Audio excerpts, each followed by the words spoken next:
क्या भाभी, शादी के बाद तो सबका वजन बढ़ता है। यहाँ तो भैया की हालत डाउन हो गई। आप उनके खाने पीने का बिल्कुल भी ध्यान नहीं रखती। सोनालिका बोली, ऐसी कोई बात नहीं है दीदी। करण ने कहा, क्यों माँ, मैं गलत कह रही हूँ? सोनालिका बोली, अब मैं क्या कहूँ?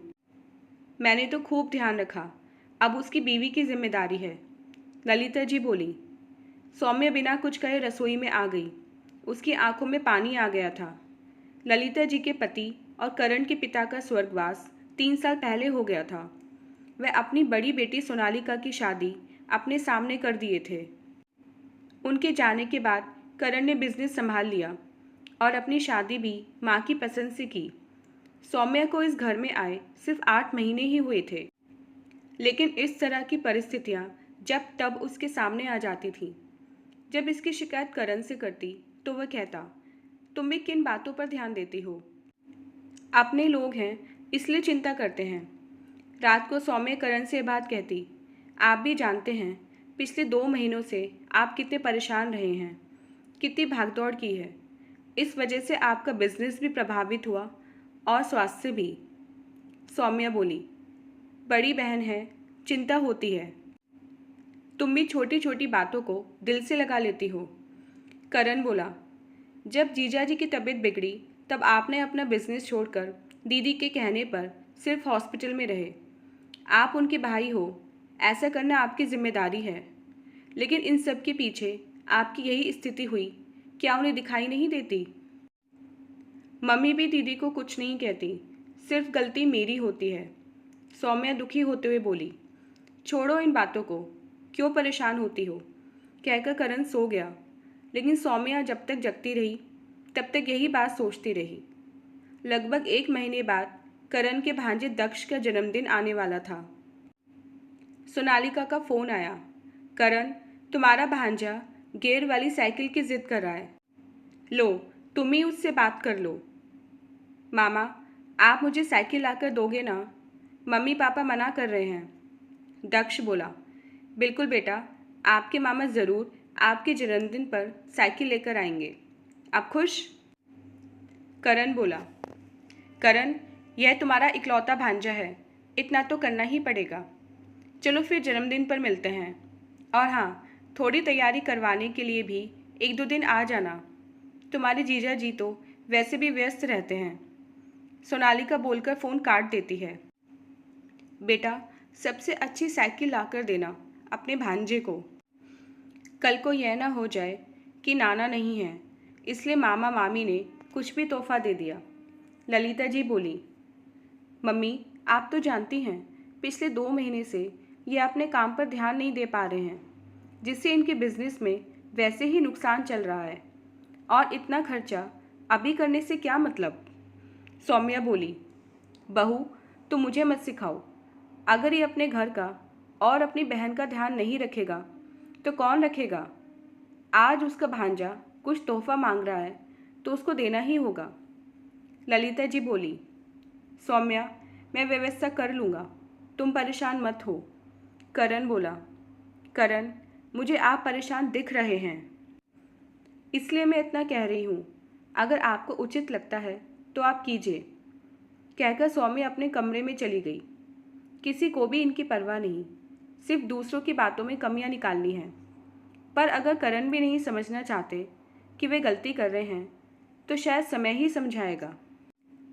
सौम्या मन में कहती है। दक्ष की जन्मदिन की पार्टी में सब गए। ललिता जी ने सौम्या वाली बात अपनी बेटी को बता दी।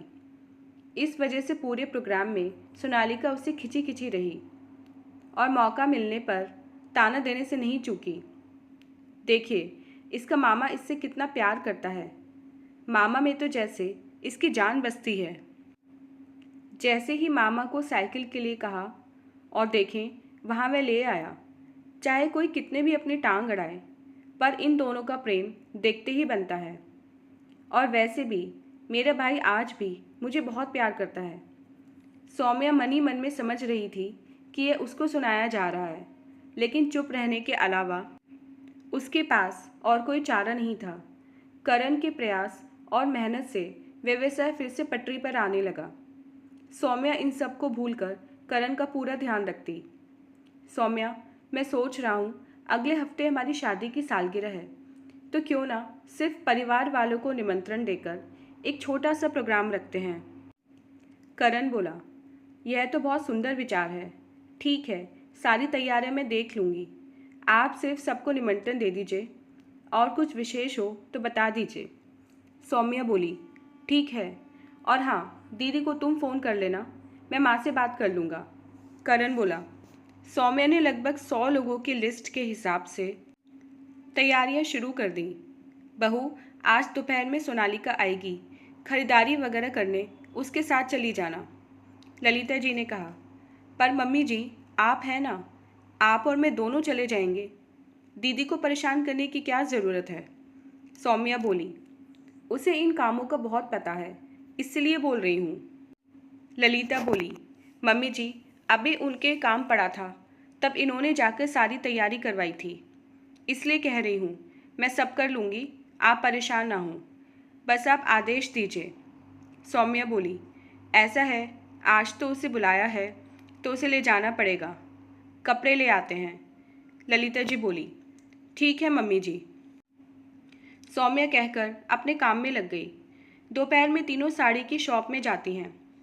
मम्मी, यह वाली साड़ी मेरे पर कितनी अच्छी लगेगी, यह मैं ले लेती हूँ। आपको कौन सी पसंद आ रही है मम्मी? सोनालिका बोली, मुझे ये वाली नीले रंग की। बहू, ये दोनों साड़ियाँ पैक करवा ले, और तुझे कुछ पसंद है तो ले ले। वैसे तो तेरे पास खूब सारी साड़ियाँ रखी हैं, अभी शादी की भी तुमने कहाँ पूरी पहनी है। ललिता जी बोली, ठीक है, मैं बिल देकर आती हूँ, आप चलिए। सौम्या ने कहा। माँ बेटी अपने लिए साड़ी पसंद कर ले जाती हैं और सौम्या अपने लिए कुछ नहीं लेती। आज तो बहुत थक गए माँ। भाभी, जल्दी से चाय और खाने को कुछ ले आओ, सोनालिका बोली। सौम्या सबके लिए चाय नाश्ता लेकर आई। इतने में करण भी घर आ गया। माँ बेटी ने अपनी साड़ी दिखाई। क्या बात है सौम्या, तुम अपने लिए कुछ नहीं लेकर आई? करण बोला, इसे क्या ज़रूरत है, इसके पास तो शादी की रखी है ना। ललिता जी बोली, करण, फालतू में पैसे खर्च करने से क्या फ़ायदा, और वैसे ही तुम इतना बड़ा फंक्शन कर तो रहे हो। सोनालिका बोली। सौम्या हमेशा की तरह चुप रही। रात को कमरे में सोते हुए करण बोला, सौम्या, मैं तुमसे कुछ बात कहना चाहता हूँ। पापा को गए हुए 3 साल हो गए। मेरी कोशिश हमेशा यही रही कि माँ और दीदी को कभी ऐसा न लगे कि मैं जिम्मेदारी निभाने में समर्थ नहीं। शादी के बाद मैं हमेशा ही उनकी हर बात इसलिए मानता हूँ क्योंकि उन्हें यह ना लग जाए कि बीवी के आने के बाद बदल गया। मैं उनकी हर इच्छा, हर खुशी के लिए कुछ भी करने को तैयार हूँ। लेकिन जब आज उन्होंने अपने लिए तो लिया, पर तुम्हारे लिए नहीं, तो मुझे ऐसा लगा कि मैं शायद कहीं गलती कर रहा हूँ। आपको ऐसा क्यों लग रहा है? आप तो अपनी जगह सही हैं, सौम्या बोली। सौम्या, मैं तुम्हारे साथ सही नहीं कर रहा, यह मेरी गलती है। अपनी माँ और बहन के प्रति फ़र्ज़ निभाना जितना ज़रूरी है, वैसे ही तुम्हारे प्रति भी मेरी जिम्मेदारी है। तुमने कभी मुझे अपना फ़र्ज़ निभाने से नहीं रोका, लेकिन आज मुझे लगा इतना सब करने के बाद भी माँ और सोनालिका दीदी तुम्हारे प्रति अपनी भावना नहीं बदल रही, तो शायद तुम्हारे साथ ये गलत काम मेरी वजह से हो रहा है। करण बोला, देखिए, गलती इंसान के जीवन का एक हिस्सा है। इसमें गलती आपकी सिर्फ इतनी ही है कि अपने प्रेम को दिखाने के लिए उनकी हर ख्वाहिश को पूरा करना आपने ज़रूरी समझा। इसकी वजह से मेरी सही बात भी उन्हें गलत लगने लग गई। सौम्या बोली, तुम चिंता मत करो, इसे मैं ही सुधार लूँगा। अब तुम सो जाओ, कहकर करण सो गया। 2 दिन बाद उनकी शादी की सालगिरह आ गई। सोनालिका थोड़ी जल्दी ही आ गई। माँ भाभी नज़र नहीं आ रही और करण भी। कहाँ गए दोनों?